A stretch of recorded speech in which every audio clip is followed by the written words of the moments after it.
13-year-old Silus Walenga was born like any other child, without any ailment. But in 2013, when he was 12, he suffered a severe bout of malaria, which crippled him. Walenga's parents believed that the injections their son was given for treatment weakened his limbs.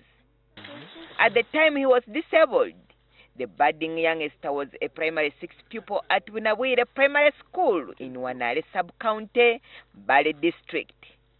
He was bedridden for almost 2 years after into this disability. But Walenga's dream of becoming a teacher was not crippled. I want to become a teacher and help other children in my village. His parents felt that he could not continue with school since his mobility had been severely affected, but the teenager insisted on going back to school, and he resumed early last year. Since he got lame, he was not just sitting there, but he was doing some domestic work at home.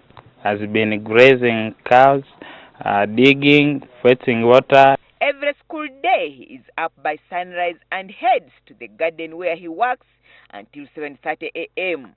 He then cleans up and begins the long crawl for more than 5 kilometers to school. His journey takes him through the steep slopes of Wanale Hill to Bududa Primary School.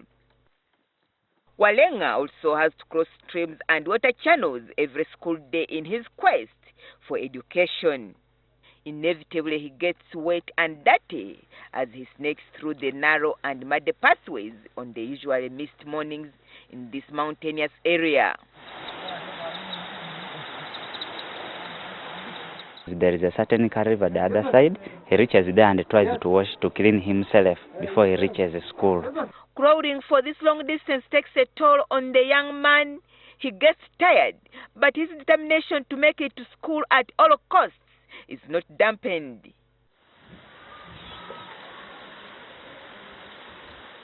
Two hours later, the Bududa Primary School buildings are in sight, but Walenga cannot move in a straight line. He still has to go around another hill to get to school across the valley. Before the disability, the boy used to be in school by 8 a.m., but now he arrives by 10 a.m. He was even the prefect, and he was ever the first person to reach this school here. Even he was the one opening the classes. He picks the keys and opens the classes. He was the first. And when we go to classwork, he's academically okay. He's ever the first or second. During the weekend and holidays, he has to do manual jobs to get some money to support the family. As he goes back home, he has a small garden.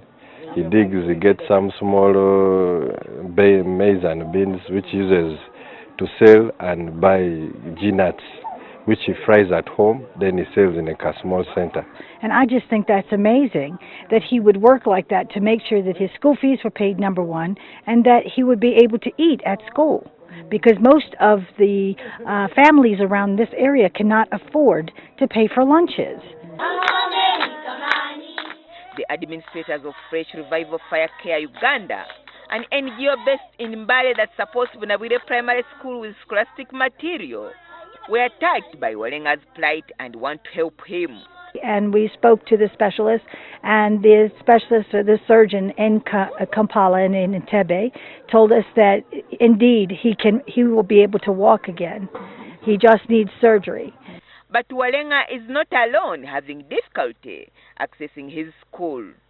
Since Bududa is located atop Wanale Hill, other pupils and teachers have trouble reaching school. So most of the teachers come all the way from Nyondo and other distant places to come and teach. The few staff quarters that are there cannot accommodate all the teachers who are here. I don't have lunch. I walk just on empty stomach. Then back home.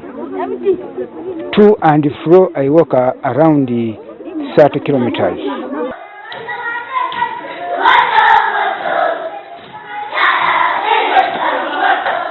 The school authorities say such long treks affect the performance of teachers and pupils alike. Somebody who moves about 6 kilometers in the rain from Nyondo up to here, it is very impossible.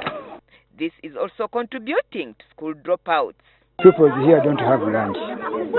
They decide to go back without empty stomachs. That's why they decide to get married very quickly. It's the second last school in the country and the last school in the district.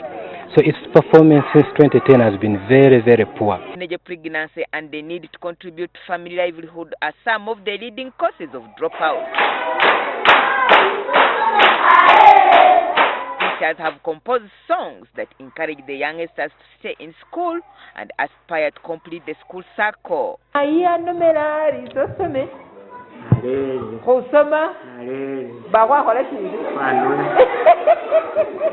So what does it mean?